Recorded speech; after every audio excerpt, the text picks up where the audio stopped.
Isang mainit at mapagpalang pagbati sa ating mga kapwa lingkod bayani. Ako si Mark Anthony V. Barcando at ito ang panibagong episode ng Beyond the Desk, Faces of Public Service, ang mukha at misyon ng makabagong lingkod bayan. Ito ang mga kwento ng pag-asa, pakikipagkapwa-tao at tapat na paglilingkod. Maghanda ng makinig, maging maalam at mulat na mamamayan.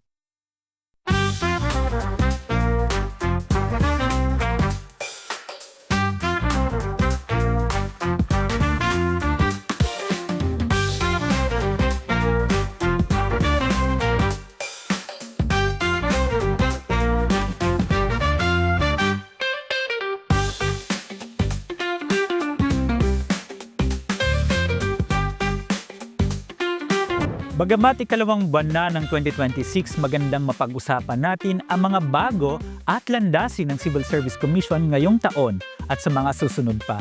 Ano-ano nga ba ang mga dapat asahan at plano ng CSC para sa ikabubuti ng bawat ahensya at ng mga kawani ng pamahalaan?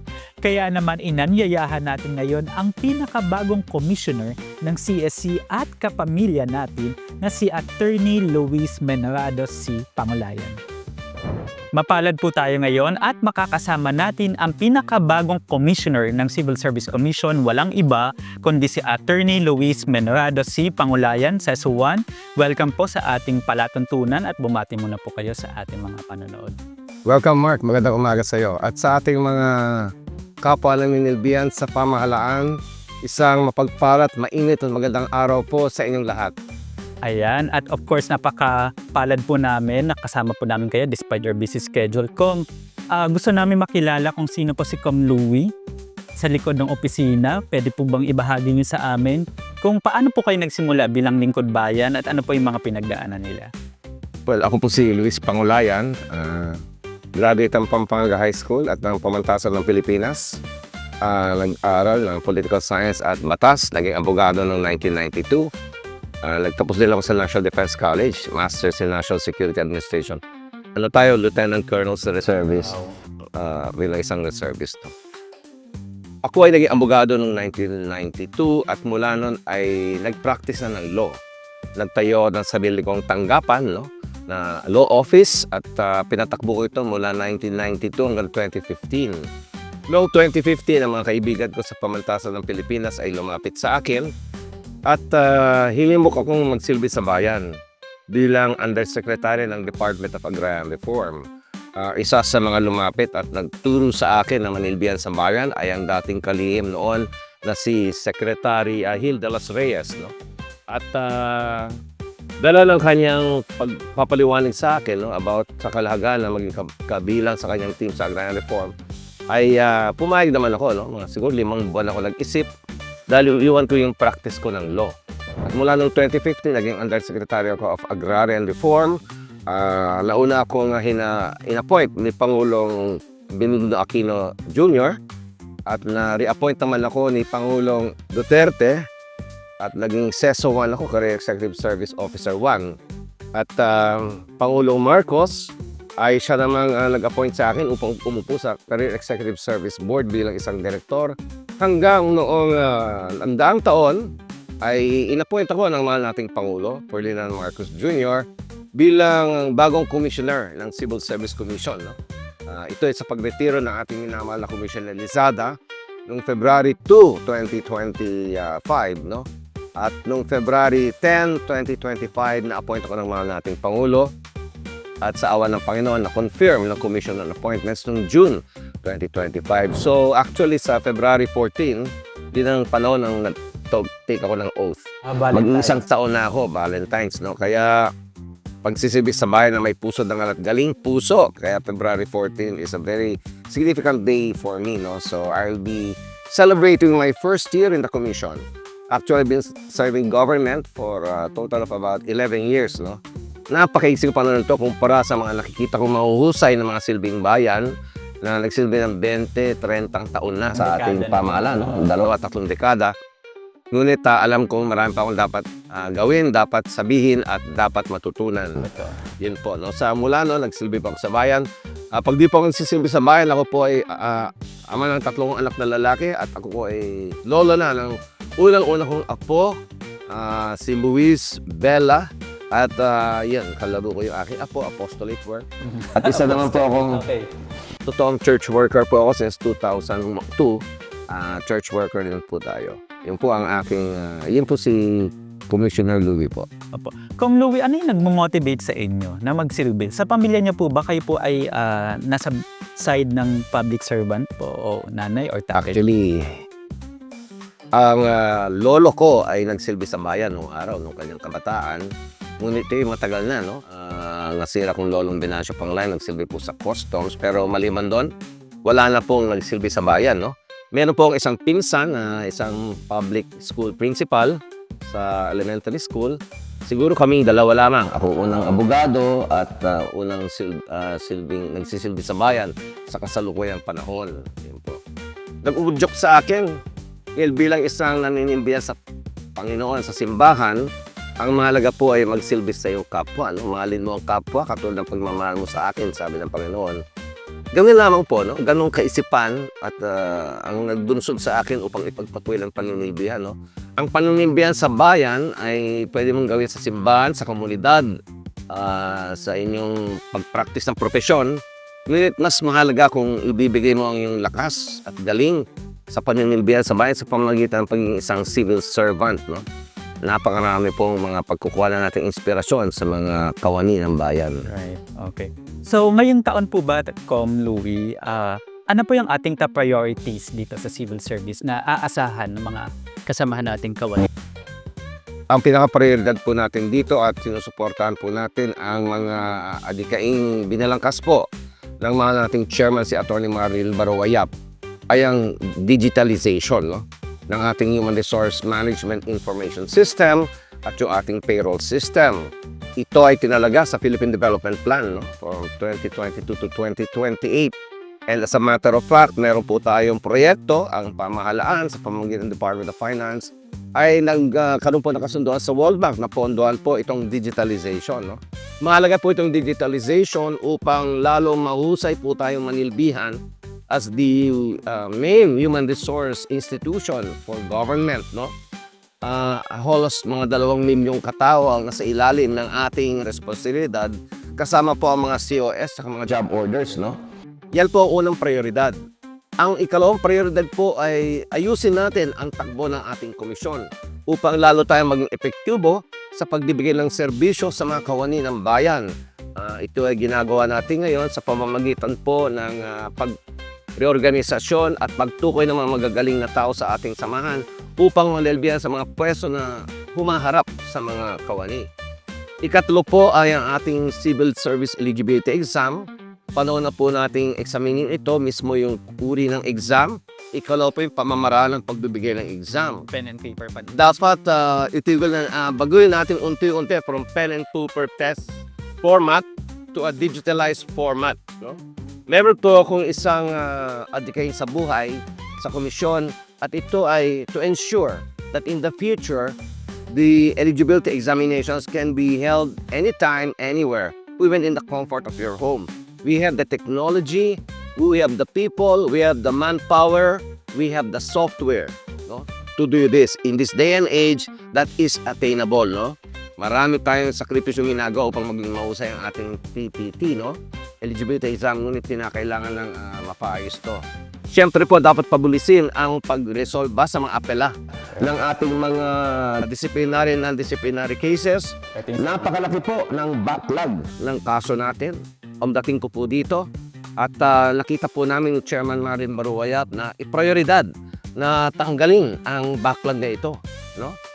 Sa pamamagitan ng mabilis, maayos at desididong pagpapatapos ng mga kaso sa apela. Sabi nga natin, justice delayed is justice denied, even in these cases before the Civil Service Commission. At yun po ang pinapangako po natin, buburin po natin ito, pabibilisin. And we have already in place yung mga tao, yung mga sistema para mapabilis po yun. Okay. So binanggit niyo po yung 4 na bagay, no? Una, digital transformation, pag-aayos ng QS, I would assume, no? At ito yung paghahanap natin ng mga qualified, no, na manpower para sa ating ahensya. At syempre yung pagpapabilis ng mga kaso at apila. at yung ating pen and paper test na talaga naman dapat Oo. silipin na natin. Medyo Jurassic na. Paano ba natin to gagawin mas modern without of course sacrificing the integrity of the exam. Yes. And napakaganda po nito. Kung Louie, ano po ba yung ating, kasi sa dami ko ng gagawin nating transformation, no? I really salute you for being a visionary leader. Paano po ba aalagaan, no? Kasi kailangan natin bumalanse, sa dami ng gagawin. Paano po ba aalagaan ng civil service ang wellness o well-being ng ating mga kasamaan? Bukod po doon sa mga nilabasan nating wellness leave, which is a good initiative and program, no? Sa mga makabagong kaisipan tungkol sa human resource development, napakahalaga ang wellness, no? Physical wellness, mental health, no? And the ability to take second wind, no? Magpahinga pag maraming masyadong trabaho. Alam mo yung trabaho, hindi naman natatapos yan eh. Anumang organisasyon, maging sa pribado o publikong sektor, meron tayong tinatawag na burnout. Hindi ito nakikilala ng mga nagdaang dekada, ngunit sa mga bagong panahon, kinikilala ang kahalagahan ng mental wellness, physical wellness. Actually, the number one killer, no? Sa tao na nagpapaigsi ng buhay, sabi nila, cancer, sakit sa puso, no? Sabi nila, diabetes. Sabi nila, ano pang mga sakit, no? Well, kung titignan mo, pag-aaralan ito, nanggagaling yan sa stress. Stress ang unang kumikitil sa tao. Ito yung number one killer, stress. Alam nyo, mayroong aklat dyan na sabi, don't sweat the small stuff, no? Ang mga tao kasi, pag may problema, halimbawa sa pila ng gasolina, pila traffic, o pila sa supermarket, yung stress level niya tumataas na, no? Tumataas na, para bang grabe na, no? Halimbawa, yung mga problema sa trabaho, tumataas ang stress level mo. Alam mo yung hayop na zebra? Sila, cool lang sila. Tumataas ang stress level nila sa isang insidente lang. Pag hinahabol sila ng leon, pagkakainin sila, pag existential threat. Araw-araw naman, we are not dealing with existential threats. These problems we encounter in work, in the family, in our communities, pwede naman ma-manage yan eh. And that's the route to promote mental wellness, physical well-being, no? And isa sa mga pinalabas nga natin sa SC Resolution ng nagdaang taon ay yung pagbibigay ng 5 araw na wellness leave, no? Pwede ka na mag-wellness leave, karagdagan yan sa yung special leave, sick leave, vacation leave, no? Although non-monetary ito, at gagalangin natin ano ang gusto ng kawani, no? Sa lahat ng sanga ito, pati Jokos, basta naka-stipulate lang sa kontrata nila. Kung gusto mo, may feeling ka na kailangan mo magpahinga para sa yung sariling kapakanan. Dahil burnout ka na, sobrang stress mo, pwede ka mag-wellness leave. Ito ay isang makabagong pamamaraan para tiyakin ang welfare ng kawani. Tayo na sa prioridad natin. At ito po actually madaming natuwa nung lumabas si Alam ko, Nagkasama po ako doon. Dahil nga talaga naman dito na ipapakita natin ang Civil Service Commission ay talaga seryoso, no, sa pangangalaga, no, ng kapakanan ng ating mga kawani. Alam mo, ang prayer ko, sana pati mga magagawa sa pribadong sektor ay magkaroon ng ganun ring benepisyo, pero wala po yan sa ating poder. Kaya sana po ang Kongreso ay sa tulong ng Department of Labor and Employment ay magkaroon ng ganung inisyatiba para mabigyan naman ng karapat-dapat na equivalent benefit ang mga nanginilbihan sa pribadong sektor. Yeah. Kung Louie, kasi kayo po ay may limited na term, ano, bilang commissioner. Paano niyo po nakikita yung inyong term, no, bilang instrumento ng pagbabago sa ating mga ahensya? Ang termino po ng isang komisyoner ay 7 taon at ito po ay nakalagay sa saligang batas, no? So I'll be staying here until 2032. God willing, no? So is the permission of the Lord, no?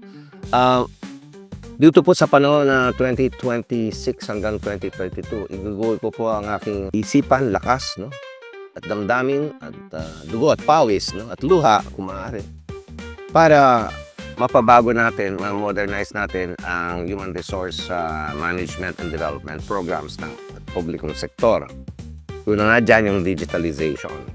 Ikalawa dyan yung end-to-end digitalization of the civil service examination. Ikatlo, mas mabuti at mabilis na pagresolba sa kaso. Ikaapat, mas mabilis na pagresolba sa mga hinintil sa atin ng mga ahensyang nakapaloob sa ating jurisdiksyon. Katulad ng approval ng qualification standards, approval ng appointments, annotation of appointments, no? Extension of services approval, at yung mga retirement benefits, no? We must be with the public servant from the start, the womb of their engagement, up to their retirement, the term of their engagement. And we must ensure that the Philippine government and the state shall be able to express its sincerest gratitude to our public servants by giving them, masabi natin, a secured life, no? Upon their retirement, no? We will be there to ensure that only the best and the brightest, based on merit and fitness, will enter government as servants, and you have to ensure that we will be able to say thank you to these public servants for a job well done upon their retirement. CSC exists for the public servants. No? That's our only mandate, and that is what we should think of day and night. No? From the time we wake up to the time we sleep, have we served our primary clients, the civil servants. In my 7-year term, all these things must be done. We have to make sure that we have the best and the brightest, not only in government, but also in the commission. We must make sure that all these priority projects will come to fruition within the 7 years. Kung mga bidanggit ko, the requisite software, paperware, no? And the requisite logistical resources are there. So we have to act now. Otherwise, our systems, kahit maganda ang ating intention, kung Jurassic naman, no? Kung hindi naman, kung analog naman, ginagawa natin sa ibang bansa, ginagawa natin sa pribadong sektor, gawin na natin sa public service, gawin na natin sa Civil Service Commission. And we really need a man or a person like you who's really a visionary and a man of action. I think kailangan natin po talaga ng mga ganyan. Alam mo Mark, nakakatuwa naman kasi what kept me going, no, sa public service, kasi marami akong nakita ng mga models. Maraming models yan, from the lowliest entry-level people ng service government hanggang sa mga matataas, no? Nagkakaroon ka ng inspirasyon. Sila ang giya mo, sila ang inspirasyon mo para gumawa ng mabuting bagay, mabuting gawa dito sa paninigyan sa bayan. Dito sa commission, marami naman tayo nakikita. Hindi lamang sa loob ng central office, kundi sa mga field and regional offices at sa mga iba't ibang sangay ng gobyerno. We have heroes, we have models, no? At sila yung titingnan mo. Meron diyang mga ilan na corrupt, tiwali, masamang halimbawa, pero iilan lang yan. Iilan lang sila. Mas marami pa rin ang nagpapakita ng mabuting gawa sa pamahalaan. At ito po usually mga silent workers, no, na hindi kailangan ng spotlight. Oo, marami sila. Nilang tungkulin. Better na lang pagdalang ko sa kanila. Nais ko ipaalam sa lahat, no? Sensitibo po ako sa mabuting gawa ng mga tao, lalo na yung mga mabababang sangay, no?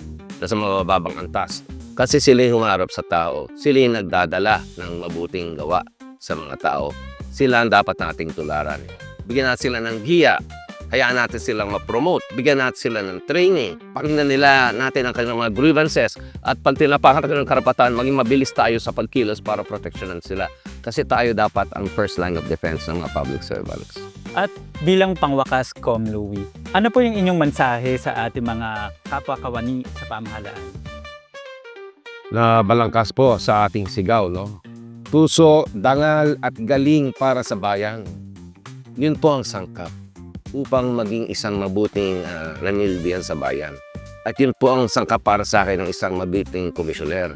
Binigyan po tayo ng tiwala ng Pangulo, una sa lahat, at ngayon ng komisyoner po ng sambayan ng Pilipino, no? Para manilbihan sa isang constitutional commission. Dapat dala-dala mo ang araw-araw ang pasasalamat. Dapat bit-bit mo sa iyong puso ang utang na loob. Ito ang mga bagay na nag-udyok sa iyo upang manilbihan na may puso, dangal at galing. Hindi pwedeng isa lang sa puso, dangal at galing. Kung puso lang, hindi ka na magaling, bali wala. Tatami mo i-advance ang rights and welfare na magagawa. Kung puro dangal ka naman, wala kang galing at puso, Kulang din. kulang din kasi ano ka naman, magiging ano ka dun eh. Wala ka, para ka lang computer, tira ka lang ng tira, pero yung inasaalang-alang yung mga paghihirap at hinagpis ng mamamayan. Yung dangal, yan ang mahalaga. Kung wala kang dangal, wala kang business na manilbihan sa bayan. No? Actually, yan ang pinaka-primary requirement. Dapat may dangal ka. Kasi wala kang dangal. Yun. Oo, at isang sangkap yan. Para yung kape. Pag walang tubig, walang kape. Pag walang kape, walang kape. Pag walang asukal o creamer, walang kape.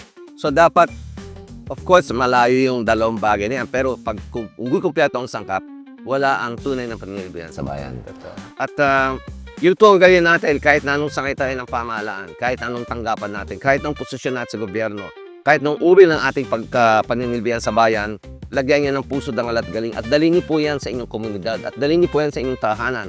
At pag alam po nilang public servant kayo, wear it as a badge of courage and as a badge of honor. Pero may pananagutan kayo. Neither, wag na wag niyong hahayaan na bumaba ang tingin sa isang nanggilingkod sa bayan dahil sa inyong kilos o bawa. Lagi mong pagtatanggol ang dangal, integridad ng isang nananilbihan sa bayan. Bitbit mo ang Republika ng Pilipinas. Bitbit mo ang bandula ng Republika ng Pilipinas bilang isang civil servant. Kahit ikaw isang guro, clerk, receiving clerk, o receptionist, o janitor, o ikaw ay director 1, 2, 3, 4, o ikaw ay isang ASEC, o ikaw ay isang regional director, o ikaw ay isang MUSEC, o ikaw ay secretary. Bitbit mo at dala mo ang kulay ng ating bayan, no? Ang red, white, and blue. So, pag mahalin mo ang bayan, magsilbi ka sa bayan, yun lang ang gawin mo. Ilagay mo ang iyong katayuan, sarili, sa katayuan ng iyong kapwa mamamayan. Siguro yun ang una mong gawin, empathy, no? Para tuloy-tuloy magsilbi na may puso, dangal at galing. Okay, at dahil dyan, Com Louie, nagpapasalamat po ang buong CSC-NCR sa pagpapaunlak po ninyo sa aming palatuntunan. Alam po namin na napaka-busy ninyo, pero salamat po sa inyo. Salamat po. Salamat po sa pagkakataon ito. Alam ko po na marami pa po akong dapat gawin. Marami pa akong dapat sabihin. Alam ko po yan araw-araw nakatatapos sa aking puso at damdamin. Mananilbihan po ako sa bayan bilang pagtanong ng utang na loob sa tiwala ibigay sa akin ng Republika. Salamat po. At muli, lubos po ang aming pasasalamat kay CSC Commissioner Attorney Luis Menrado C. Pangulayan para sa kanyang pagbabahagi ng kwento, direksyon at mga adhikain sa serbisyo publiko. Sa ating pag-uusap, malinaw na sa likod ng bawat polisiya, programa at pagbabago ay mga taong may malasakit, may layunin at may pananagutan sa bayan.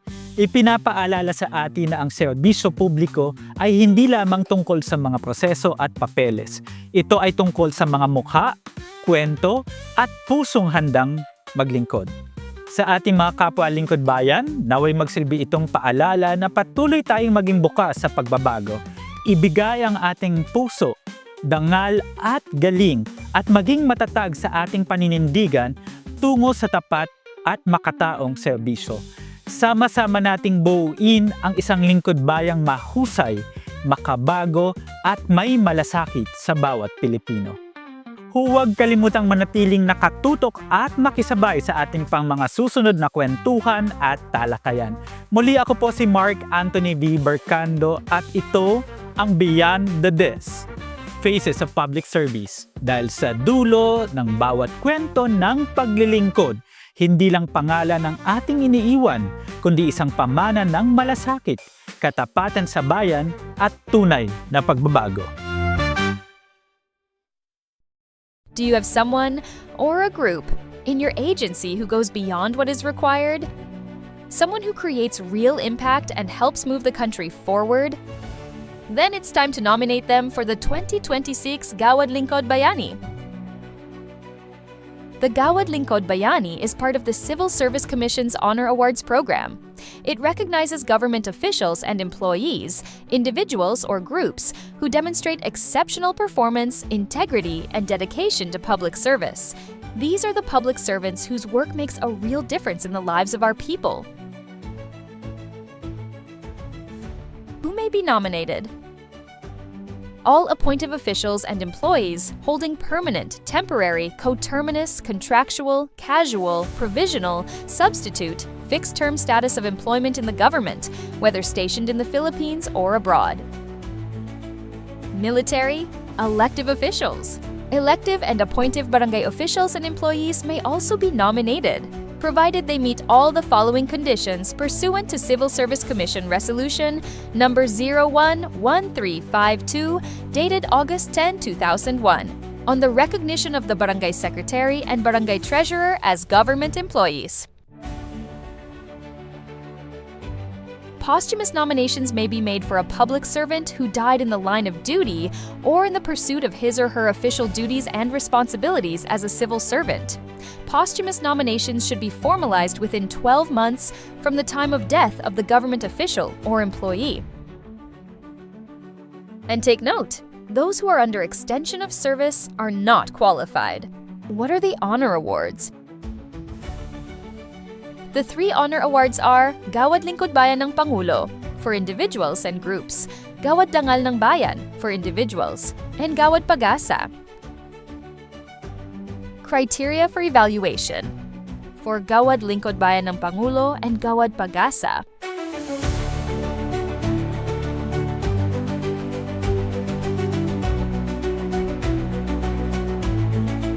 For Gawad Dangal ng Bayan,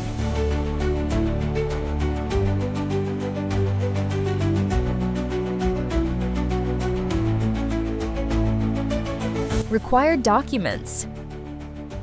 Completely filled out nomination forms either for group or individual entries. Nomination forms may be downloaded by visiting the site through the QR code below. Next, completely filled out CS Form 212 or personal data sheet dated as of end of December of the year preceding the nomination. Certification from the chairperson of the agency's local, provincial, regional, or national praise committee, confirming that nominee has undergone deliberation. Note, this is not required for nominees who are heads of agencies. Next, endorsement letter from the agency head. Group nominations with members from different agencies should be endorsed separately by their respective agency heads. Note, when the nominee is the agency head, endorsement from the superior official is required. Proof of appointment or proclamation. For permanent, casual, contractual, or coterminous employees, include a copy of appointment paper. And for elective officials, include a certified machine copy of the master list of elected officials issued by the DILG or certified machine copy of the oath of office. Updated service record duly certified by the agency's HRMO, showing continuous government service for at least 3 years, as of 31st December of the year preceding the nomination deadline. Next, performance rating of at least very satisfactory for the past 3 years prior to the deadline of nomination to be certified by the highest HRMO. Next, nominee's declaration of pendency or non-pendency of administrative or criminal offense or case involving moral turpitude. For posthumous nominations, the certification of no pending administrative case involving moral turpitude must be issued by the highest-ranking legal officer. Next, high-quality, full-color digital photos taken in front of plain white, beige, or similar neutral-colored background. Nominees should be in Filipiniana attire or gala uniform. Note, the actual digital image should be submitted, not scanned copies. Next, 3-minute video of the nominee introducing himself or herself and a summary of his or her accomplishments. The background of the video should be as plain and neutral colored as possible, with no unnecessary or distracting visuals. The video should also be well lit and clearly audible with high-quality audio. The language used may be English, Filipino, or a combination of both. However, when local dialects are used, English or Filipino subtitles are required to be included in the video. For submission of nominations, please coordinate with the CSC&CR field office of your agency. Follow CSC National Capital Region FB page for more updates. Attention CSEPPT examinees! The Career Service Examination Pen and Paper Test will be conducted on March 8, 2026. To ensure a smooth and orderly examination day, please carefully review the following reminders from the Civil Service Commission. Before the exam, first, review the official examination advisory posted on the CSC website at www.csc.gov.ph. Be at the testing venue not later than 6:30 a.m. Gates will close at 7:45 a.m., and latecomers will not be admitted to take the exam. A no ID, no exam policy will be strictly implemented.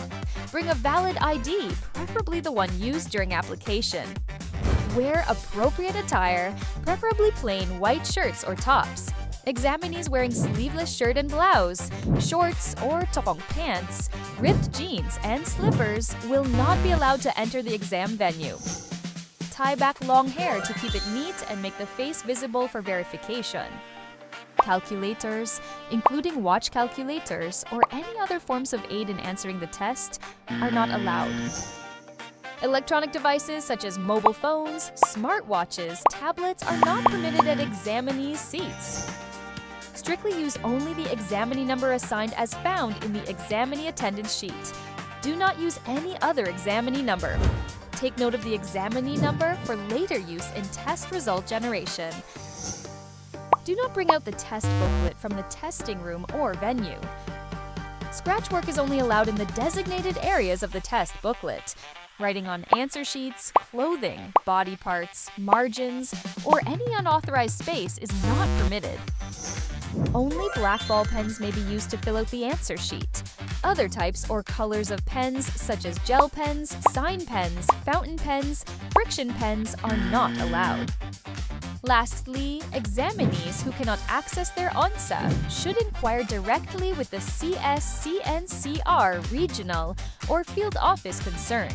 You may also call or get in touch with the contact center ng Bayan or message the official CSC Facebook page.